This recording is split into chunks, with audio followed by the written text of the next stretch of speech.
인공지능의 진화, 생성 AI로의 여정 부분을 이제 소개시켜 드리도록 하겠습니다. 먼저 저는 이제 충남대학교 인공지능학과 권진근 교수이고요. 도쿄공업대학교에서 이제 박사학위를 받았습니다. 지금 이제 이끌고 있는 연구실은 생성지능 연구실입니다. 그리고 이제 말씀 주신 대로 이제 박사 기간 중에 그냥 2022년 6월부터 이제 임용 전까지 네이버에서 이제 근무를 하였습니다.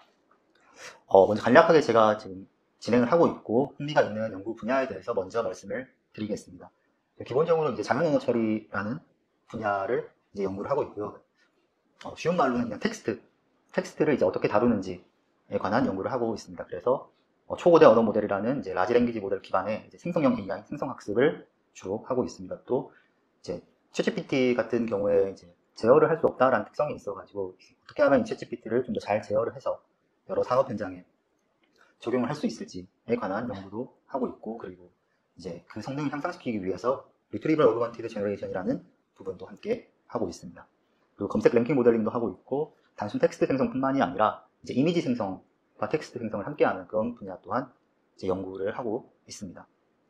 먼저 오늘 강연의 이제 오버뷰입니다. 먼저 퍼셉트론에 관해서 이제 간략하게 보게 될 거고요. 퍼셉트론은 이제 초기에 아주 옛날에 이제 제안되었던 이제 인공지능의 시작을 알리는 그런 이제 알고리즘 혹은 모델이 되겠습니다. 그리고 그 이후 이제 퍼셉트론에 특정 문제점이 있었기 때문에 그 문제점을 해결을 하기 위해 RNN LSTM이라는 네트워크로 아키텍처가 바뀌게 되었고, 또한 RNN LSTM에서의 아키텍처에 문제점이 여전히 지속되어 있었기 때문에 그 부분을 극복을 하기 위해서 이제 트랜스포머라고 이제 많이 들어보셨을 트랜스포머라는 새로운 아키텍처로 바뀌게 되었습니다. 이런 아키텍처가 변화하는 것 자체는 사실 상당한 챌린지가 요구가 됩니다. 기존에 했던 연구들을 모두 극복을 못했기 때문에 이런 아키텍처의 변화로 불러보게 되는데요. 그리고 이 트랜스포머를 기반으로 한 챗GPT에 관한 내용으로 넘어가도록 하겠습니다. 그리고 마지막으로 이 챗GPT에도 오픈 모델이라는 것과 이제 클로스드 모델이라는 것이 있는데,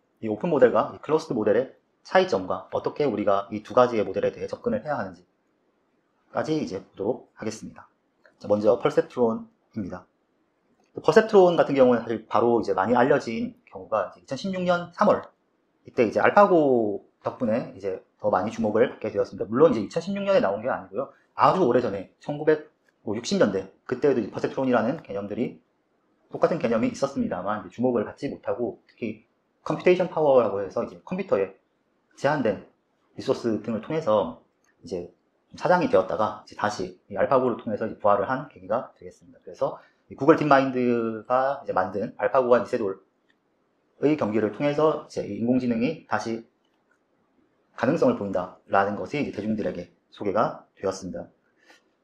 이때에 대중들의 소개가 될 때 있어서 중요한 포인트는 사실 이제 이 알파고라는 모델이 학습을 해서 사람을 이겼다라는 것 또한 있겠지만, 매우 많은 이제 기보가 16만 건, 착점이 엄청나게 많은 이런 엄청나게 많은 대용량의 데이터가 이제 인공지능 모델이 이제 학습이 가능해졌다라는 것 자체가 사실 놀라운 이제 발견 혹은 발전이 되었습니다. 그 이전에는 이제 데이터를 많이 밀어 넣었었을 때 이 모델 사이즈의 한계로 인해서 이제 금방 오버피팅이 되거나 혹은 그런 경향들이 함께 있었지만, 이제는 컴퓨터의 리소스도 받쳐주면서 대용량의 데이터도 한 번에 잘 학습이 될 수 있었다라는 것을 이제 보여준 케이스가 되겠고요. 물론 이제 학습을 할 때 이 안에 들어가 있던 모델이 이제 딥 뉴럴 네트워크라고 이제 퍼셉트론을 사실 기반으로 한 이제 네트워크로 이제 학습이 되었습니다. 그래서 가장 그냥 승산이 높은 수를 선택을 하도록 학습을 했더니 이제 사람 프로보다 더 잘 두는다는 게 알려지게 되었습니다.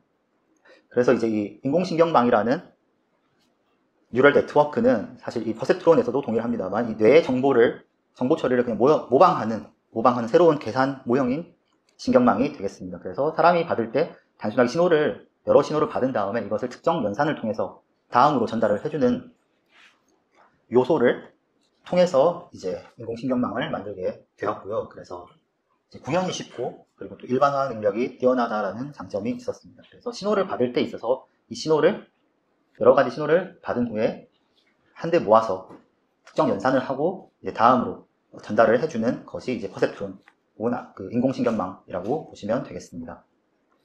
그래서 그림이 아니라 식을 이용해서 모델링을 하게 된다면은, 먼저 이 x0부터 xn까지의 이런 특정한 신호의 값들이 존재를 할 때, 특정한 신호의 값들이 존재를 할 때, 간단하게 저희가 그냥 인티저 혹은 스칼라라고 생각을 하시면 될 것 같습니다.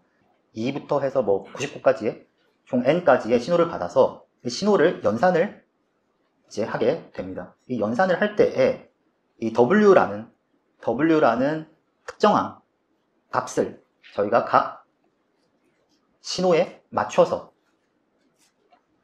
이제 계산을 해주게 됩니다. 그래서 식으로 표현을 하면 첫 번째 x0가 들어왔을 때 저희가 처음에 그냥 연산을 위해 설정을 한 이 w0와 함께 만나서 계산이 되고, wn 또한 이제 x의 n 값 신호에 대응이 되는 요소와 함께 이제 곱셈의 법칙으로 연산을 진행을 하게 됩니다. 그래서 이 말이 어떤 특정 신호 x가 특정 세기로 들어왔었을 때에 저희가 이 특정 신호와 특정 세기의 곱을 통한 연산과 합침으로 해서 특정 신호에서 특정 세기가 더 많이 부여되는 경우가 있을 것이고, 혹은 특정 신호에서 특정 세기가 더 적게 부여되는 신호가 있을 겁니다. 이제 그런 부분들을 이제 캡처를 하기 위해서 이렇게 연산을 하게 됩니다. 그래서 마지막에 이 각각의 신호와 이 W라는 것을 합해준 다음에 전달을 하게 되겠습니다. 그래서 이렇게 연산을 하는 과정이 이제 Artificial Neural Network이고, 이것을 이제 퍼셉트론으로 다시 넘어가서 보게 된다면은, 이 퍼셉트론을 통해서 저희가 신경망을 사용을 한 이런 선형 분류기를 만들 수 있습니다. 선형 분류기는 이제 그냥 0 혹은 1 혹은 -1이라는 이 두 개의 레이블을 그냥 분류를 하는 단순한 선형 분류기라고 생각을 해주시면 될 것 같습니다.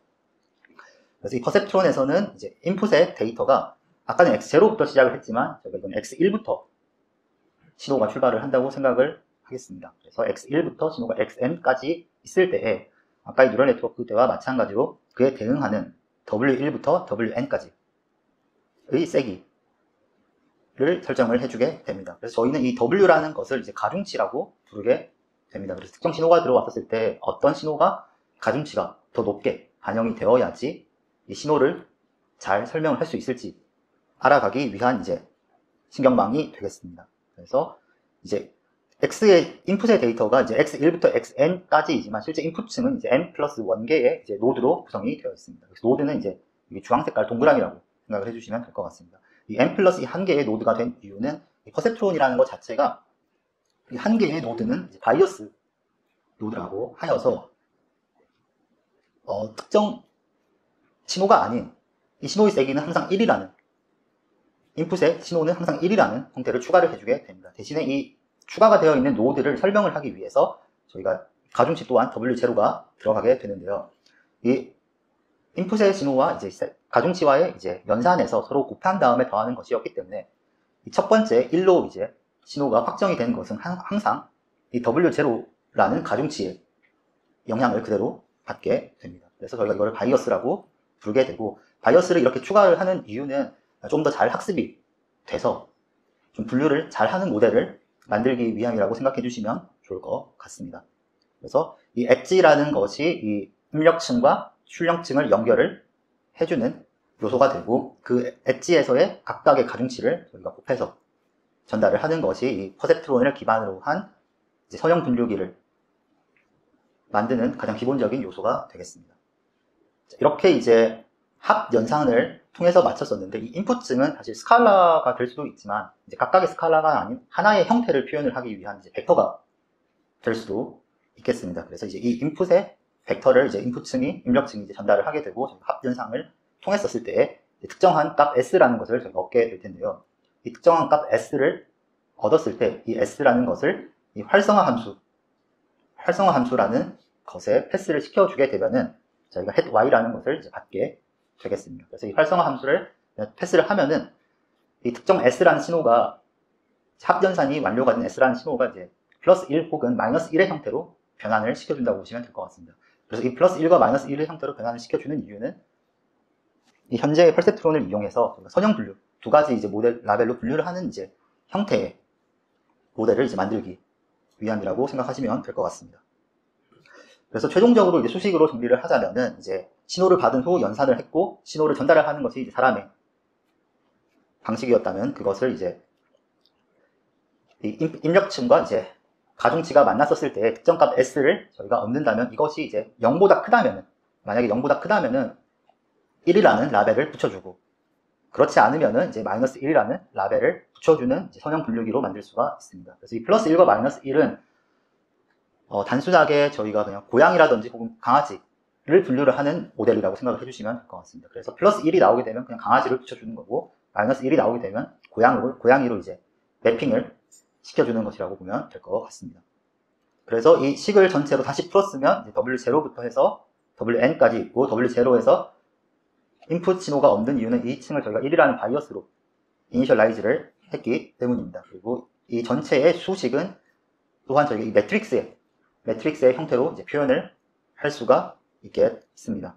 이렇게 해서 저희가 퍼셉트론이라는 것을 통해서 그냥 1과 마이너스 1이라는 두 개의 레이블을 분류시켜주는 모델을 만들 수가 있는데요. 이 퍼셉트론이라는 것은 실제 이 W0부터 이 X1까지 바이어스와 우리가 인풋 신호가 하나라고 했었을 때 식을 보게 되면은 이것은 이제 실제로 이제 직선의 방정식의 형태가 됩니다. 물론 이제 차원이 이제 늘어나도 이거 자체는 항상 이제 하이퍼플레인을 통한 선형의 분리만 이제 할 수 있는 그런 이제 간단한 모형이 되겠습니다.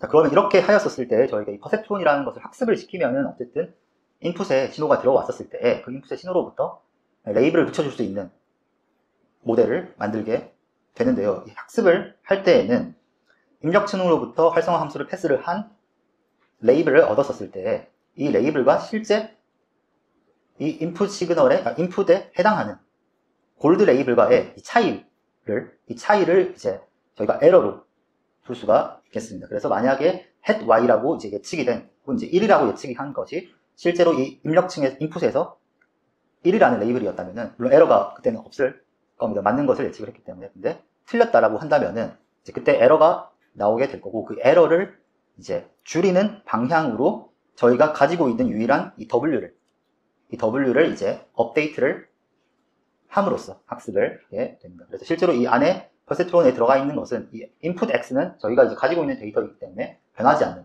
데이터일 것이고요. 유일하게 이제 학습을 통해서 이 인풋의 세기를 조절하는 이 가중치를, 이 에러를 줄이는 방향으로 학습을 하게 됩니다.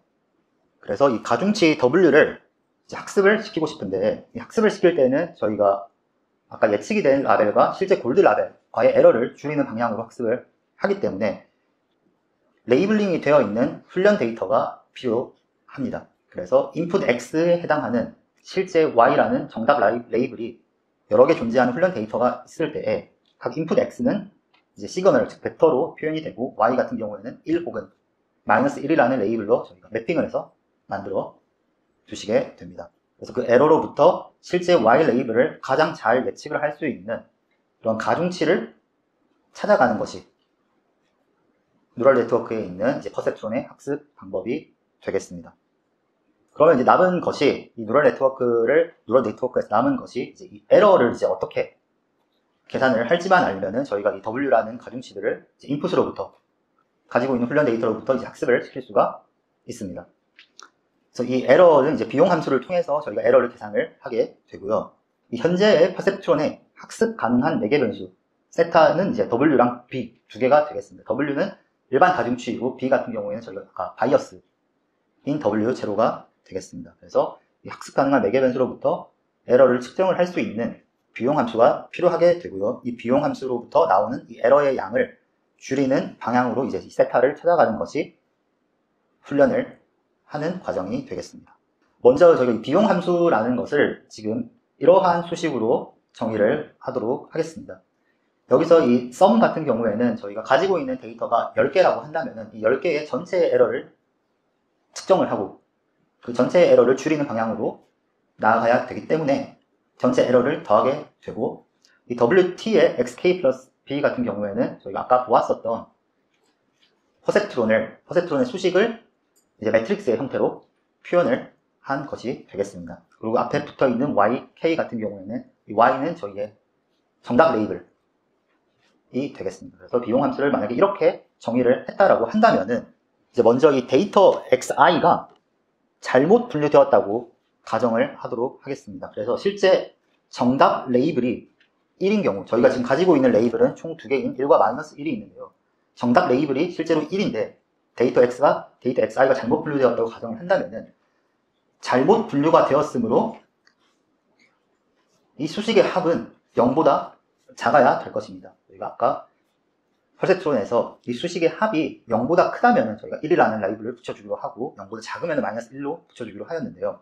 그래서 잘못 분류가 되었으므로 0보다 작아야 될 것이고, 그럼 이 뒤에 수식이 이제 0보다 작아지게 됩니다. 그리고 잘못 분류가 실제로 되었기 때문에 여기에 들어오는 YK는 이제 마이너스 1이 될 겁니다. 그래서 양수와 양수가 만나가지고 이 값이 0보다 크게 되기 때문에 0보다 크게 되고, 또 반대로 정답 레이블이 마이너스 1인 경우, 정답 레이블이 마이너스 1인 경우에는 이제 잘못 분류가 되었기 때문에 이 뒤 수식이 이제 1이 되어야 됩니다. 그리고 실제 정답 레이블이 마이너스 1이기 때문에 이 두 개의 수식이 만났을 때는 또 양수가 되겠습니다. 그래서 우리가 가지고 있는 이 두 가지의 레이블에서의 경우에서 정답 레이블이 1이건 혹은 마이너스 1이건의 관계가 없이 틀리면은 항상 양수가 나오도록 이제 설정을 한 함수가 되겠습니다. 그래서 어떤 레이블들이 존재를 하던 혹은 불량 데이터가 많던 간에 상관없이 이것을 썸으로 나타낸다면은 저희는 오분류를 한 케이스의 경우가 증가할수록 이 비용 함수의 값이 증가하게 됩니다. 그래서 이 비용 함수를 이제 최소화를 시킨다면은 이제 정답 레이블이 1 혹은 마이너스 1과 관계없이 항상 이제 잘못 분류되는 데이터들의 개수를 최소화시키는 방향으로 학습을 하게 됩니다. 학습을 할 때에는 이 비용을 구한 후 이 비용으로부터 학습을 할 때에는 저희가 경사하강법이라는 것을 사용을 합니다. 이 경사하강법은 이제 편미분을 통해서 이제 업데이트를 하는 방법이 되겠습니다. 그래서 저희가 학습을 하고 싶은 매개 변수인 이제 W와 B의 초기 값은 실제로는 일반적으로 이제 랜덤하게 숫자를 부여를 하게 됩니다. 그리고 이 비용 함수의 값이 낮은 방향으로 각각의 매개 변수를 업데이트를 하게 되겠습니다. 그래서 처음에 랜덤으로 이니셜라이즈가 된 것으로부터 이 비용을 각각 편미분을 하여서 다음 시간 t 플러스 1의 매개 변수로 변형을 시켜주게 되겠습니다. 여기 들어가 있는 이 알파 같은 경우에는 이제 하이퍼 파라미터라고 일반적으로는 사람이 그냥 설정을 하는 값이 되겠습니다. 그래서 이 알파라는 값이 만약에 엄청 크다면은 예를 들어 100이라고 한다면은 이 매개 변수 W와 이 바이어스의 값이 급격하게 변화를 하게 되고요. 반대로 이 알파라는 값이 소수점으로 떨어지게 된다면은 이 변화를 하는 것이 천천히 진행이 됩니다. 그래서 이 두 개 사이에서의 트레이드오프가 있기 때문에 이 숫자의 설정은 일반적으로 잘 학습을 할 수 있는 방향으로 이제 세팅을 하게 되겠습니다. 이렇게 했었을 때 저희가 이 퍼셉트론이라는 것을 통해서 어떻게 학습을 하고 모델을 업데이트를 할지를 보았는데요. 이 퍼셉트론에서의 문제점이 실제로는 이제 선형의 분류만 가능했었습니다. 그 수식 자체가 직선의 방정식의 형태로 표현이 되기 때문에 항상 이제 직선으로만 분류를 할 수밖에 없다라는 문제점이 있었고, 그 문제점을 이제 극복을 하기 위해서 이제 멀티레이어 퍼셉트론이라는 방법이 등장을 하게 됩니다. 그래서 이런 복잡한 문제를 해결하기 위해서 여러 층으로 쌓인 퍼셉트론이 되겠고요. 이전에는 이제 입력층으로부터 한 번에 합연산을 통해서 다음으로 전달을 해주었었는데, 그렇게 하지 않고 이 내부에 여러 개의 노드를 쌓은 이런 은닉층이라는 것을 만들어 주게 됩니다. 그래서 이 안에 들어가는 화살표의 엣지들은 각각의 저희 가중치들이 되겠고요. 그래서 이제 가중치가 단순하게 이제 늘어났다라고 보셔도 좋을 것 같습니다. 마찬가지로 이제 다음으로 전달을 하기 위해서는 저희가 함연산을 통해서 또 활성화 함수를 통한 이제 연산을 통해 다음으로 전달을 하게 됩니다. 여기서 이제 마지막으로 남은 부분이 저희가 이제 활성화 함수가 되겠는데요. 이 활성화 함수 같은 경우에는 이제 많이 알려진 시그모이드 혹은 하이퍼볼릭 탄젠트 혹은 ReLU와 같은 이런 넌 리니얼 펑션이 주로 사용이 됩니다. 그래서 지금의 이 S자의 곡선이 그냥 시그모이드 함수인 것이고요. 좀 더 급격한 커브에 이 S자가 이제 탄젠트 H라는 활성화 함수가 되겠습니다. 그리고 지금과 같이 0의 신호로부터 계산이 된 전달받은 신호의 값이 0보다 작은 경우에는 전부 0으로 처리를 하고, 그게 아닌 경우에는 자기 자신을 그대로 전달을 시켜주는 ReLU라는 활성화 함수들이 있습니다. 그렇게 해서 아까의 이 멀티레이어 퍼셉트론을 아주 많이 이 입력층으로부터 이 출력층까지 아주 많이 단순하게 쌓은 것이 이제 딥 뉴럴 네트워크가 되겠습니다. 그래서 각각의 이 은닉층에 해당하는 사이에 들어가 있는 엣지들이 전부 저희 아까 W와 B가 되겠습니다. 매개변수 W와 B가 되겠습니다. 그래서 이렇게 쌓은 딥 뉴럴 네트워크를 통해서 아까의 그 알파고의 가장 기본이 되는 형태의 아키텍처로 사용이 되었었습니다. 지금까지는 저희가 그 인풋의 신호를 그냥 단순하게 혹은 스칼라라고 혹은 벡터라고 이미 주어져 있다라고 생각을 했었는데요. 실제로 이제 많이 다루어지는 데이터의 형태 중에 하나는 이제 이미지인 경우가 되겠습니다. 그래서 이 이미지인 경우에는 각 픽셀들의 값이 이제 입력 벡터로 바로 표현이 되겠습니다. 그래서 이 입력 벡터 값으로 바로 표현이 되고, 실제로는 이제 0과 255 사이의 값들 중에 하나지만 저희가 좀 더 편하게 다가가 보자고 하면, 여기 숫자 2라는 형태의 이미지가 있을 때에 여기서 16픽셀로 구성이 되어 있습니다. 그래서 각각의 픽셀이 하나의 x1이라는 아까의 입력의 신호로 표현이 되고요.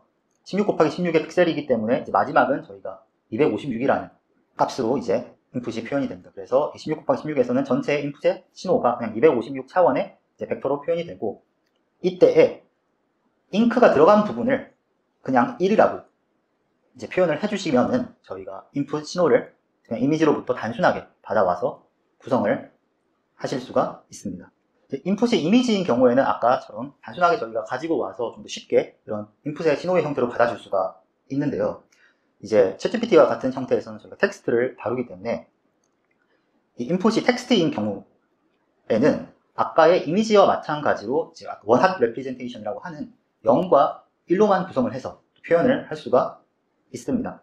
그래서 저희가 지금 가지고 있는 세상에 존재하는 모든 단어의 개수가 6개라고 한다면은, 여기서 피그부터 케이크까지 세상에 존재하는 모든 단어의 개수가 이렇게 6개라고 한다면은, 이 6개의 단어는 저희가 0과 1로 이제 표현을 할 수가 있습니다. 그래서 예를 들어서 샐러드라는 단어는 001000으로 표현을 하면 될 것 같고요. 피그라는 것은 100000으로 표현을 하고, 이제 각 0001로 표현을 하게 되면 이렇게 0과 1만으로 사실 세상에 존재하는 모든 단어를 표현을 할 수가 있는데요. 이제 단어의 개수가 적은 경우에는 저희가 이 하나의 단어를 표현을 하기 위한 이 리스트 전체의 길이가 크지 않을 텐데, 지금 여기서는 6이 되겠죠, 리스트 전체의 길이는. 그런데 만약에 실제로는 저희가 한국어라든지 혹은 중국어 같은 경우에는 이제 엄청나게 많은 단어의 개수가 사실 있습니다. 그렇기 때문에 이 전체 보캐뷸러리라는 이 랭스의 길이가 너무 차원이 높아지게 되겠습니다. 그래서 인풋의 신호가 아까 x1부터 이미지는 256이었다고 한다면은, 저희 5만 개의 단어가 있다면은 x1부터 5만까지 들어가야 될 것이고, 하나의 단어만 1로 표현이 되고 나머지는 전부 0으로 표현이 되기 때문에 이제 매우 이제 스파스한 표현의 형태로 다루어지게 됩니다. 이 스파스하게 인풋이 다루어지는 것 또한 문제인데, 이제 가장 큰 문제는 이 각 단어들 간의 실제 거리가 이제 루트 2로 이제 동일하다는 것이 이제 문제가 되겠습니다. 그래서 예를 들어서 여기 피그와 캐럿의 거리 또한 저기 루트 2가 되고요. 피그와 샐러드 또한 루트 2가 됩니다. 그런데 지금 이 경우에는 괜찮아 보일지 몰라도 저희가 고양이라는 것과 강아지의 거리는 고양이와 자동차의 거리보다는 가까울 것이라고 생각을 하게 됩니다. 그 이유는 의미적으로 좀 유사한, 그나마 좀 의미적으로 고양이와 강아지는 애완동물이라는 면에서 좀 유사한 면이 있기 때문에 그 부분을 이제 이 0과 1로 표현을 하면 인공지능의 모델이 이제 잘 캡처를 할 수가 없게 되겠습니다. 그래서 이런 문제점들이 있기 때문에 지금 이 부분을 이제 극복을 하기 위해서 이런 텍스트 데이터를 모델에 넣어 처리를 할 경우에는 저희가 임베딩이라는 형태로 바꾸어서 연산을 하게 됩니다. 그래서 이 임베딩이라는 것의 특성은 먼저 그냥 저 차원에서 방대한 어휘 표현이 가능하다라는 점이 있습니다. 그래서 저 차원에서 방대한 어휘 표현이 가능하다라는 것은 사용자가 설정으로 한 벡터의 차원으로 모든 단어들을 표현을 하게 됩니다. 여기서 표현을 하는 법이 저희가 아까 보았던 이 퍼셉트론, 즉 리니어라는 성형 레이어를 통해서 표현을 하게 됩니다. 그래서 총 1000개의 단어가 있을 때에, 아까의 그 퍼셉트론을 받는 가중치를 1000개로 만들어 두고 그 가중치의 차원을 여러분이 설정하는 것으로만 만들어 두게 된다면은 이전에 보았던 원하드 레프레젠테이션을 그 선형의 수식에 그대로 곱셈을 해 주시면은 이제 10000인 경우에는 그 선형의 매트릭스에서 가장 첫 번째 곱하게 된다면 가장 첫 번째를 가지고 오게 되고요. 01000으로 표현이 된 단어가 있다고 한다면은 그 선형의 매트릭스에 저희가 곱해주게 된다면은 두 번째에 해당하는 인덱스를 가지고 오게 됩니다. 그래서 그 선형의 레이어의 디멘션은 저희가 설정하는 값에 따라서 다루어지는 것이기 때문에 저 차원에서 이제 스파스한 표현이 아닌 이 매트릭스 임베딩의 형태로 저희가 가지고 올 수 있게 됩니다. 그래서 이 각 단어들 간의 거리가 동일하지 않고 실제 학습을 하게 된다면 저희가 아까 W라는 것은 학습을 통해서 업데이트를 한다고 했었기 때문에 유사한 단어들은 이제 유사한 임베딩을 가질 거라고 기대를 하게 되었습니다. 그래서 단어 간의 의미론적 거리가 파악이 되게 학습이 될 것이라고 기대를 했고, 물론 이제 문법적으로도 같다 같은 경우에도 유사한 이제 임베딩을 가질 것이라고 기대를 했었습니다. 그래서 이 임베딩이라는 것은 그냥 0과 1로 표현을 하면 어렵기 때문에 0과 1로 표현을 하지 말고 벡터라는 것으로, 벡터의 형태로 표현을 하자라고 이해를 해주시면 좋을 것 같습니다. 그 벡터로 표현을 하는 것 또한 아까 이 퍼셉트론을 통해서, 매트릭스 멀티플리케이션을 통해서 저희가 가지고 온다고 보시면 될 것 같습니다. 동일하지 않은 겁니다, 여기서는. 이 다음으로 이제 저희가 보게 될 것이 이제 RNN LSTM 이제 네트워크가 되겠습니다. 이 RNN LSTM 네트워크는 이제 기본적으로는 이제 시계열 데이터를 이제 처리를 하고 싶어서 나오게 된 모델이 되겠습니다. 그래서 이 시간 순서에 따라 관측이 된 데이터가 있을 때, 예를 들어 주식 가격 혹은 기상 정보 등과 같은 시간의 정보가 담겨져 있을 때에, 그 시간의 정보를 고려할 때에 좀 더 명확한 학습이 가능한 이런 데이터들을 처리를 하기 위해서 이제 나온 게 RNN LSTM 모델이 되겠고요. 그래서 뭐 나는 오늘 학교에 갑니다 같은 이런 문장이라든지 혹은 문서라든지 혹은 이런 진동의 시그널 혹은 음성의 신호 같은 것들 모두 이런 시계열 데이터에 속하게 되겠습니다. 그럼 이 순환신경망이라는 이 리커런트 뉴럴 네트워크, 이 RNN 네트워크가 이제 왜 필요하게 됐는지를 먼저 보셔야 될 것 같은데요. 금방 저희가 보았던 이 멀티레이어 퍼셉트론을 가지고도 당연히 이제 시계열 데이터를 통해서 이제 이 분류 회귀 문제를 풀 때 금방의 멀티레이어 퍼셉트론을 사용을 하여도 실제로 이제 풀 수는 있습니다. 실제로 풀 수는 있는데, 이 멀티레이어 퍼셉트론 같은 경우에는 이제 입력 데이터를 인풋을 처음 받은 이후의 연산 과정에서 이전의 타임 스텝의 데이터를 이제 추가로 고려를 하지 않는 상태에서 한 번에 쭉 연산을 해서 전달을 해 주었었습니다. 그래서 물론 시계열 데이터 또한 멀티레이어 퍼셉트론으로 풀 수가 있지만은 시간 순서를 고려하지 않은 채로 정보를 전달을 하는 그런 문제점이 있었기 때문에 이 RNN 기반의 이제 네트워크가 제안이 되었습니다. 그래서 RNN은 이전 타임스텝의 연산의 결과가 현재 타임스텝의 입력과 함께 고려가 되는 것이 이 RNN 네트워크가 되겠습니다. 그래서 순서가 있는 데이터의 패턴을 모델링 하는데 강점이 있습니다. 그래서 이 RNN 네트워크의 이 기본 구조를 보게 되면 먼저 이 왼쪽에 화살표로 다시 자기 자신으로 들어가는 이 부분이 추가가 된 것이고요. 이 추가가 된 것이 이제 순환 구조라고 불려집니다. 그래서 이 왼쪽의 네트워크를 풀어주게 된다면은 저희가 인풋 아까의 x0부터 xt까지 있었을 때에 가장 먼저 첫 번째 x0가 이 a라는 네트워크로 들어오게 된다면은 이 다음 x1이라는 것을 처리를 할 때에는 이 x0로부터 먼저 이 a를 통해서 처리를 하고 처리된 신호를 x1이 처리를 할 때의 입력의 타임 스텝과 함께 처리를 하게 됩니다. 그래서 이 x2에서의 정보를 넣어줄 때에는 이전에 있었던 x0와 x1의 정보를 동시에 고려를 해서 시간 순서로 x0부터 xt까지를 인코딩을 하게 됩니다. 그래서 아까 멀티레이어 퍼셉트론 같은 경우에는 다음 타임 스텝에 대한 정보를 저희가 전달을 할 때 있어서의 이전 타임 스텝의 정보를 고려를 하지 않은 상태에서 바로 연산을 했었습니다. 그리고 여기서 x0로부터 해서 x1으로 넘어가는 이 신호는 저기 h0라는 위로 나오는 것과 동일한 값이 되겠습니다. 그리고 또한 이 a라는 것은 이제 공유된 파라미터 매개 변수가 되겠습니다. 공유된 매개 변수라는 것은 각각의 타임 스텝에서 처리를 하는 이 네트워크는 서로 동일한 네트워크가 되기 때문에 이 x의 t의 길이가 변하더라도 변하는 것에 관계없이 저희가 다 처리를 하는 형태로 표현을 하게 됩니다. 그럼 이 A라는 이제 네트워크를 이제 보게 될 텐데요. 이 A라는 네트워크를 저희가 이 RNN 셀이라고 부르게 되고, 이 RNN 셀은 두 가지의, 아까 보았던 두 가지의 퍼셉트론, 리니어 레이어로 이제 구성이 되어 있습니다. 두 가지의 퍼셉트론 리니어 레이어로 구성이 되어 있고, 이 XT는 이제 인풋의 신호, T라는 타임 스텝에서의 인풋의 신호였고, 이 H의 T-1은 이전에 타임 스텝의 XT를 이 A라는 곳에 넘겼을 때에 다시 전달해준 정보였었습니다. 그래서 현재 시간 스텝의 입력의 정보와 이전의 타임 스텝에서의 입력의 정보를 동시에 처리를 해야 되기 때문에 이 안에 두 가지의 퍼셉트론 혹은 리니어 레이어가 들어가 있습니다. 그래서 그 두 가지의 리니어 레이어를 V 혹은 W라고 표현을 할 수가 있겠습니다. 그리고 이 V와 XT를 각각 곱해주는 것이 퍼셉트론에서 이제 곱 연산을 통해서 이제 서로 곱해주고, 이전 타임 스텝 또한 마찬가지로 곱 연산을 통해서 곱해준 다음에 이제 이 합해준 정보를 이 F라는 활성화 함수, 탄젠트 H에 단순히 넘겨 주어서 만드는 것이 현재의 타임 스텝의 히든 정보가 되겠습니다.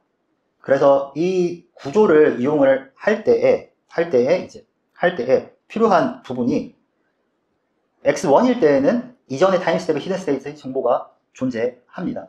그리고 이 XT인 경우에도 이전의 타임 스텝에 대한 정보가 존재하는데요.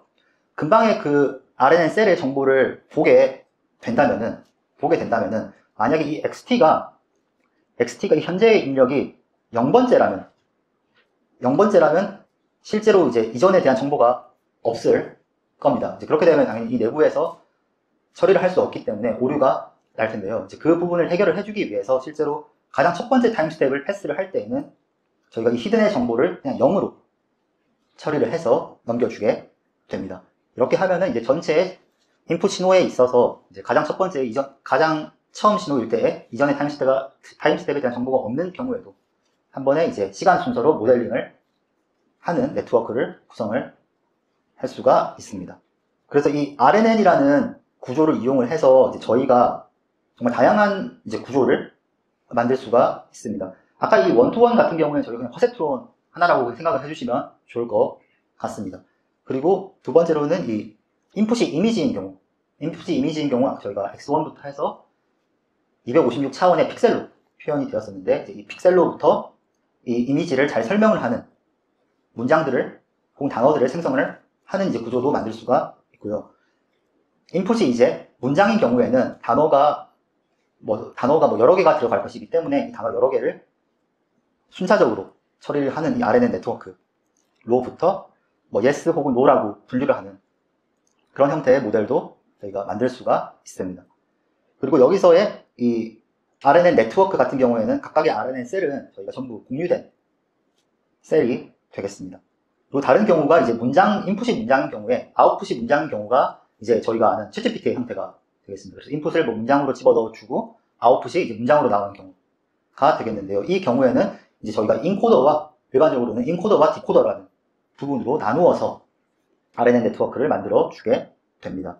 그래서 인코더가 끝난 시점에서부터 인풋의 정보가 끝난 시점에서부터 우리가 디코더를 통해서 하나씩 생성을 하는 형태로 이제 구성을 하게 됩니다.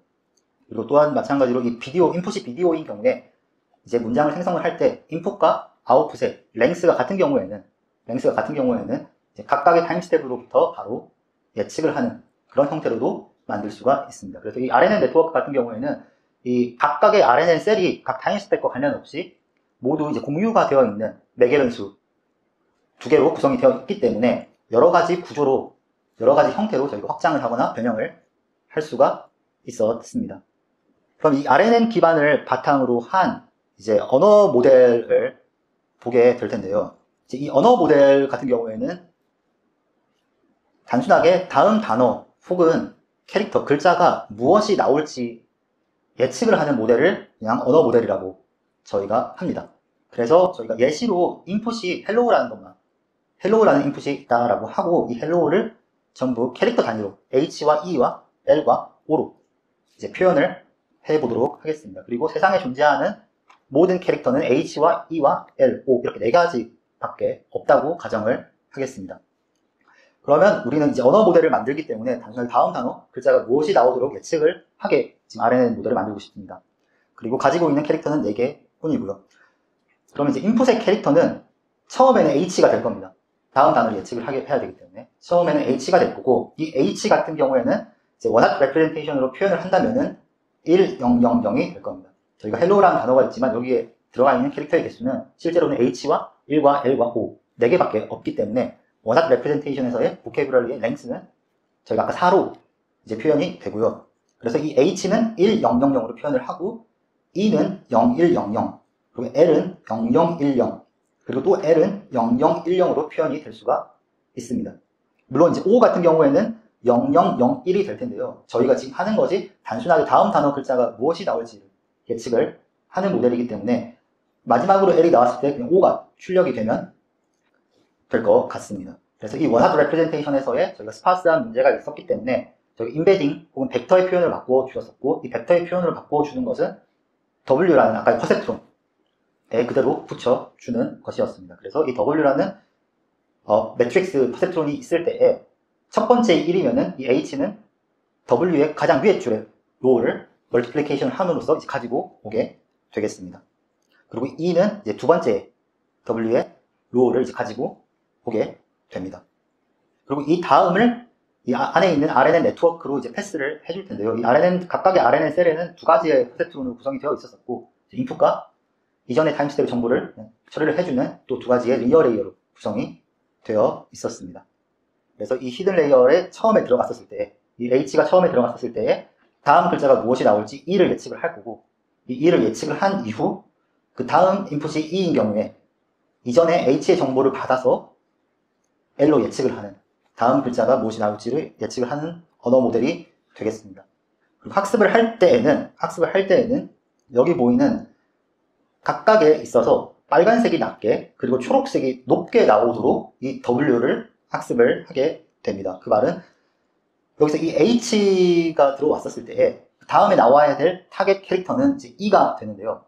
저희가 이 E는 원하드 레프레젠테이션 표현에서 0100 두 번째 인덱스였었습니다.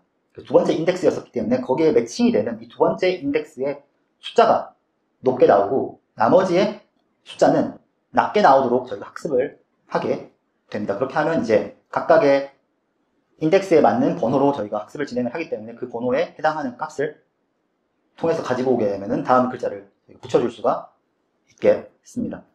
이렇게 이제 단순하게 다음 단어 글자가 무엇이 나올지를 예측을 하는 모델이 이제 RNN 기반의 언어 모델이 되겠습니다.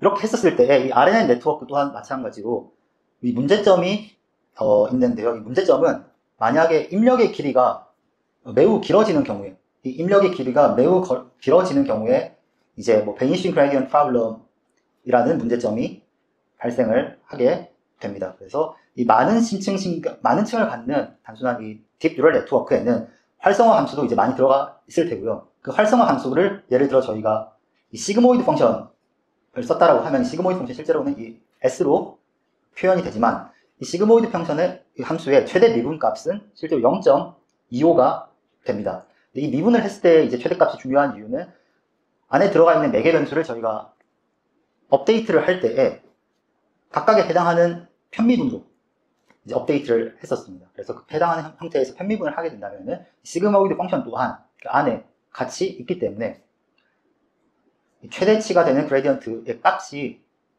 0.25인 경우에 너무 많은 레이어가 쌓인다면 이 그레디언트의 값이 이제 사라지게 되는 그런 문제점이 있습니다.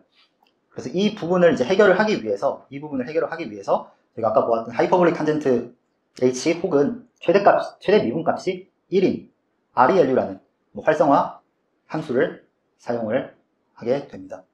또한 마찬가지로 이 RNN 네트워크를 사용을 했었을 때 인풋이 정말 엄청 긴 경우에는 제일 앞단에서 받았던 입력 신호들을 이제 뒷부분에서 잘 기억을 못하게 됩니다. 그 부분을 좀 해결을 해주기 위해서 나온 이제 모델이 LSTM이라는 모델이 되겠습니다. 그래서 이 모델을 변형을 통해 가지고 저희가 해결을 하게 되는데, 이전의 입력 정보가 좀 오래 기억되도록 이제 구조를 개선을 하게 됩니다. 그래서 이 처음에 받았던 x0라는 신호가 다음 스텝으로 넘어갈 때 이 길이가 길어지는 경우에 이 앞부분에 x0라는 정보가 이제 뒷부분엔 거의 남아있지 않는 문제점을 이제 해결을 하는 이제 이 LSTM 셀이 이제 소개되었습니다. 그래서 똑같이 이 RNN 네트워크와 동일한 구조인데 이 안에 들어가는 이 A라는 셀만 이제 바뀌게 되겠습니다. 그래서 이전에 어쨌든 입력 정보가 오래 기억이 되도록 이제 구조를 개선을 하는 것이 이제 목표이고, 이 안에 있는 A라는 셀은 이전에 RNN 네트워크 같은 경우에 두 개의 단순한 퍼셉트론으로 구성이 되어 있었고, 하나의 탄젠트 H라는 액티베이션 펑션으로 이 히든 스테이트, 현재의 타임 스텝에서의 정보를 계산을 했었는데, 그 구조가 아니라 이 내부의 셀을 좀 더 여러 가지 다양한 방법으로 잘 조합을 해서 이전의 입력 정보가 중요하지 않은 것은 잊어버리도록, 대신에 중요한 정보는 따로 잘 저장을 하도록 하는 그 스테이트를 추가를 하게 됩니다. 그래서 이 LSTM 셀 안에는 RNN 때와는 다르게 이 두 가지의 길이 있습니다. 두 가지의 길이 있고, 이제 HT뿐만이 아닌 이 CT라는 타임 스텝의 정보를 함께 조합을 해서 계산을 하여 한쪽에서는 중요한 정보를 담아주고 한쪽에서는 중요하지 않은 정보를 버리는 형태로 다음 스텝으로 넘겨주게 됩니다. 그래서 이렇게 하였었을 때에 이 LSTM 혹은 RNN 네트워크 같은 경우에는 좌측 구조 혹은 이제 양방향 구조로 설정을 할 수가 있습니다. 그래서 이 다층 구조는 인풋 시그널을 저희가 받았었을 때 이런 RNN 혹은 LSTM 네트워크로 이 히든 스테이트를 만들어낼 수가 있었는데요. 이 만든 히든 스테이트를 다시 한번 LSTM 레이어를 똑같이 쌓아주어서 그때의 첫 번째 LSTM에서 나온 히든 스테이트를 마치 인풋의 정보라고 생각을 하면 다시 위로 전달해주는 형태로 이렇게 여러 개의 LSTM을 쭉쭉 쌓아가는 형태로 구조를 구성을 할 수가 있습니다. 대신에 이 첫 번째 단에서의 이 LSTM 셀은 저희가 서로 매개 변수들을 공유를 하고 있었는데요. 이 두 번째 단과 첫 번째 단의 LSTM의 매개 변수는 이제 서로 공유를 하지 않습니다. 서로 공유를 하면 이제 크게 의미가 없기 때문에 서로 공유를 하지 않고 이렇게 여러 개의 단을 통해서 인풋의 정보를 처리를 할 수가 있습니다. 다층 구조와 마찬가지로 이 양방향 구조로도 저희가 설정을 할 수가 있는데요. 이 양방향 구조 같은 경우에는 이 위에 보이는 LSTM2라는 네트워크는 저희가 앞서 보았던 일반적인 LSTM 혹은 RNN 네트워크의 구조와 동일합니다. 그래서 X0로부터 첫 번째 LSTM 셀에 패스를 한 이후 다음 X1의 정보를 인코딩을 할 때는 이전의 타임 스텝의 정보를 함께 받아서 순차적으로 뒤로 전달을 해주게 됩니다. 그런데 이 양방향인 경우에는 저희가 이 방향이 뒤쪽으로부터 인풋을 인코딩을 해서 앞쪽으로 전달을 해줍니다. 그래서 문장이 있을 때에 나는 오늘 학교에 갑니다 라는 문장이 있을 때에 나는은 첫 번째 X0가 될 거고요. 오늘은 이제 두 번째 단어가 될 텐데요. 정방향으로 가는 경우에는 나는을 먼저 처리를 한 후 오늘을 처리를 하고요. 그리고 학교에를 처리를 하게 됩니다. 반대 방향인 경우에는 간다를 먼저 처리를 하고요. 학교에를 그 다음 처리를 하고 오늘을 처리를 하고 나는을 처리를 하게 되는 이런 히든 정보들을 뽑아내 주게 됩니다. 이렇게 해서 이 양방향으로 이제 구축을 하는 이유 중에 하나는 실제 인풋 데이터 같은 경우에는 인풋은 저희가 항상 알고 있는 정보가 됩니다. 그래서 항상 알고 있는 정보이기 때문에 저희가 뭐 앞으로 해서 처리를 하던 혹은 뒤로 해서 처리를 하던 그 어느 경보에 관계없이 처리를 할 수가 있고요. 그리고 양방향으로 했었을 때의 좋은 점은 비록 이 LSTM이라는 셀이 아까 RNN이라는 셀의 문제점인 긴 시퀀스를 처리를 할 때 앞선 정보를 잊어버리는 것을 이제 극복을 하기 위해서 LSTM 셀이 만들어졌지만은 뒤쪽으로부터 역방향으로 해서 정보를 처리를 한 것을 하나 더 만들어줄 수가 있다면은 이제 앞선 정보와 뒤쪽으로부터 먼저 받은 정보 둘 다를 이제 고려를 할 수가 있겠습니다. 그래서 이렇게 양방향 구조로도 저희가 이 RNN 혹은 LSTM 네트워크를 쌓을 수가 있고, 이 양방향 구조에서도 여러 개의 다층 구조를 저희가 쌓아서 올라갈 수가 있습니다.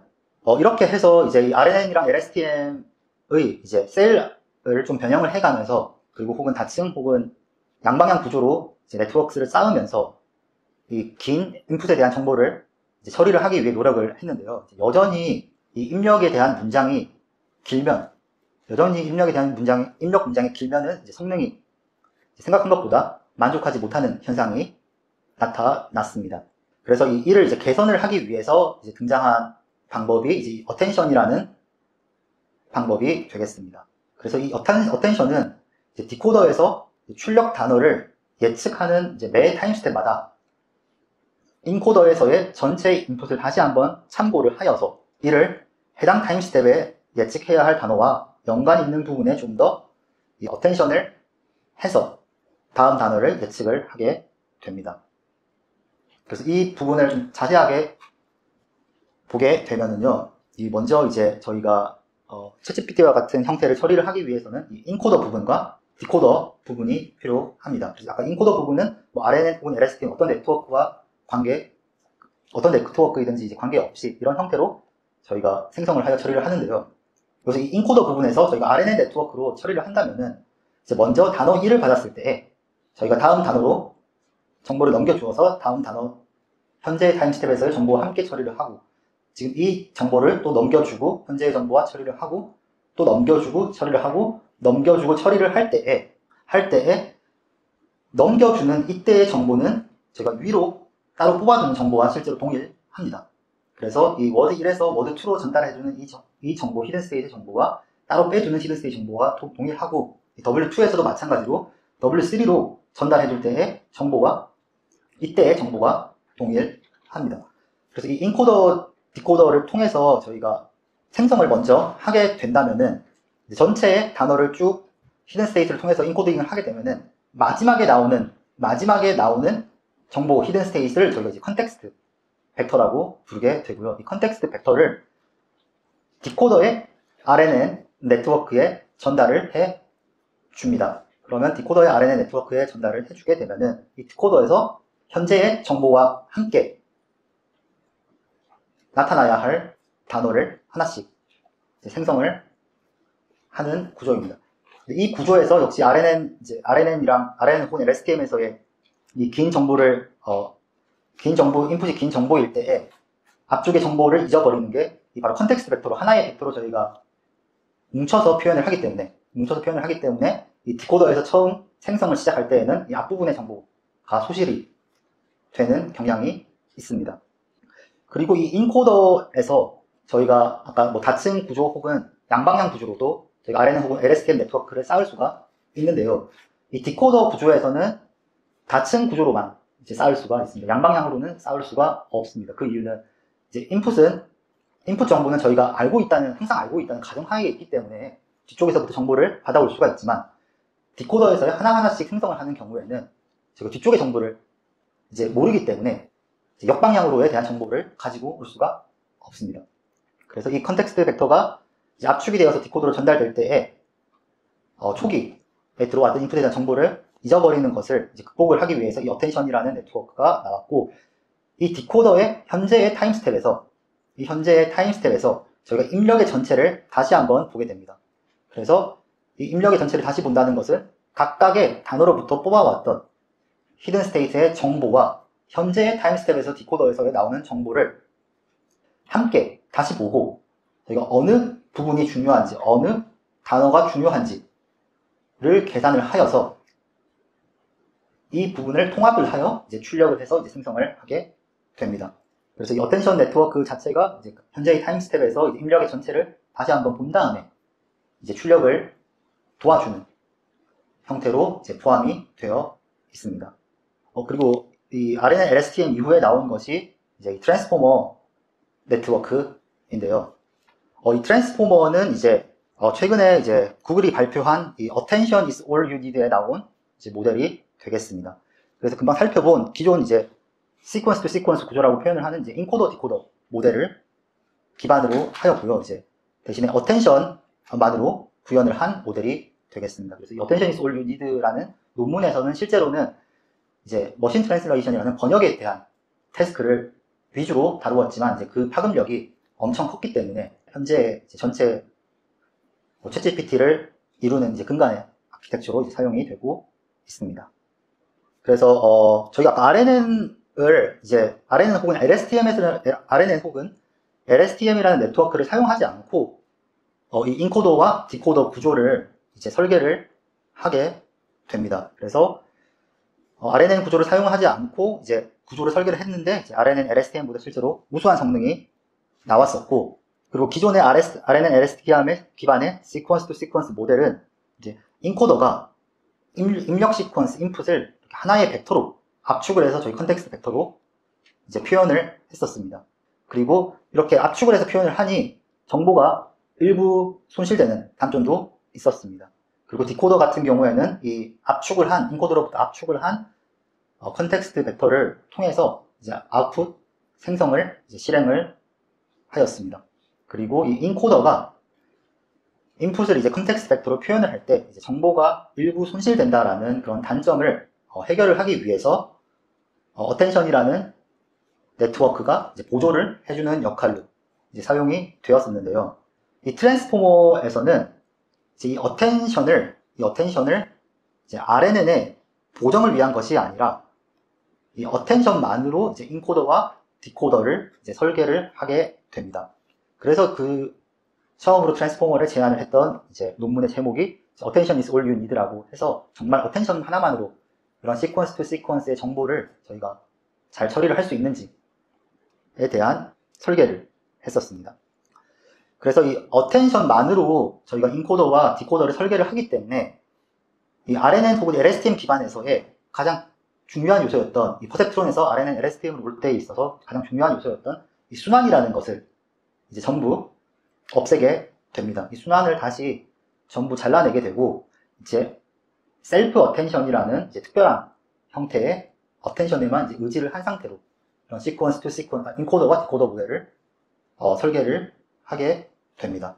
셀프 어텐션은 이제 어텐션을 아까의 이제 RNN LSTM에서의 어텐션은 이제 디코더에서 생성을 할 때에 인코더의 어느 부분이 중요한지를 다시 돌아보는 형태로 이제 어텐션이 진행이 되었었는데, 셀프 어텐션은 이제 말 그대로 어텐션을 자기 자신에게 수행을 하게 됩니다. 그래서 이 인풋 데이터 안에 있는 벡터들 간의 시밀러리티를 이제 계산을 하게 됩니다. 지금 여기에서 이제 인풋 벡터가 이제 x라고 했었을 때에